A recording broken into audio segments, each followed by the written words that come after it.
Olá, se soubéssemos bem o que é um padre na terra, morreríamos. Não de medo, mas de amor. Essa é a frase que resume muito bem o que foi a vida do santo que nós recordamos hoje. Seu nome é São João Maria Vianney, ou Santo Curadares, como ficou popularmente conhecido. João nasceu no dia 8 de maio do ano 1786, numa localidade francesa próximo a Lyon. Seus pais eram humildes trabalhadores rurais e João, assim, desde muito pequeno, os ajudavam nas lavouras, tanto que aos 17 anos ainda era analfabeto. Olha só. Sua mãe, muito dedicada, lhe ensinava muitas orações, muitos recursos de devoções espirituais. Na época de São João, havia um clima muito tenso da famosa Revolução Francesa. Assim, João recebeu o sacramento do batismo por meio de um sacerdote refratário, ou seja, um sacerdote que não havia jurado fidelidade àquele sistema revolucionário da época. A mesma coisa aconteceu com a sua primeira comunhão. Ele recebeu Jesus na Eucaristia pela primeira vez num celeiro, numa missa clandestina, olha só. Aos 17 anos de idade, São João Maria Vianney sentiu que Deus o chamava para uma vida de total consagração, de dedicação a Ele por meio do sacerdócio. Tanto que depois ele vai dizer: se eu for padre, quero conquistar muitas almas para Deus, olha só. Seu objetivo, porém, estava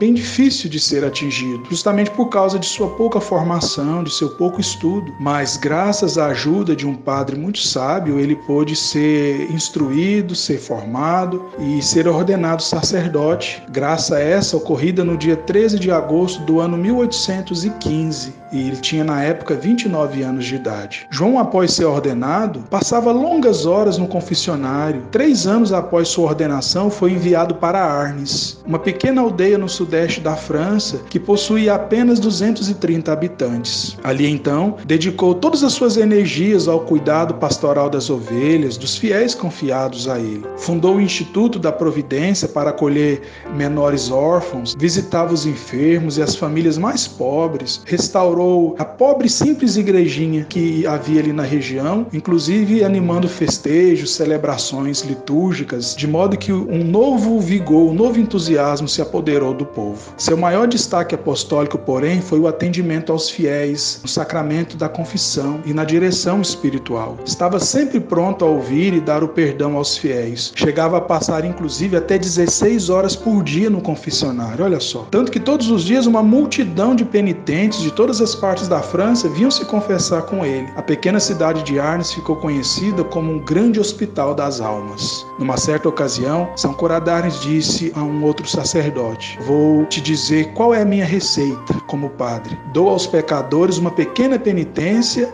e o resto eu faço no lugar deles. Após ter se dedicado totalmente ao Senhor e às suas ovelhas, São João Maria Vianney faleceu. Era o dia 4 de agosto do ano 1859 e ele tinha na época 73 anos de idade. Foi sepultado em Arnes, justamente no santuário a ele consagrado e que recebe cerca de 450 mil peregrinos por ano. São João Maria foi beatificado em 1905 pelo Papa Pio X e canonizado em 1925 pelo Papa Pio XI, e que ainda o proclamou em 1929 padroeiro dos párocos de todo o mundo. Que Deus derrame, por intercessão desse servo fiel, no coração de cada sacerdote um retorno ao primeiro amor, de modo que um novo ardor surja em suas relações com Deus, mas também no exercício de seu ministério sacerdotal, diante das ovelhas, enfim, do rebanho do Senhor confiados a eles. Digamos então com fé: São Curadares, servo fiel do Senhor, rogai por nós.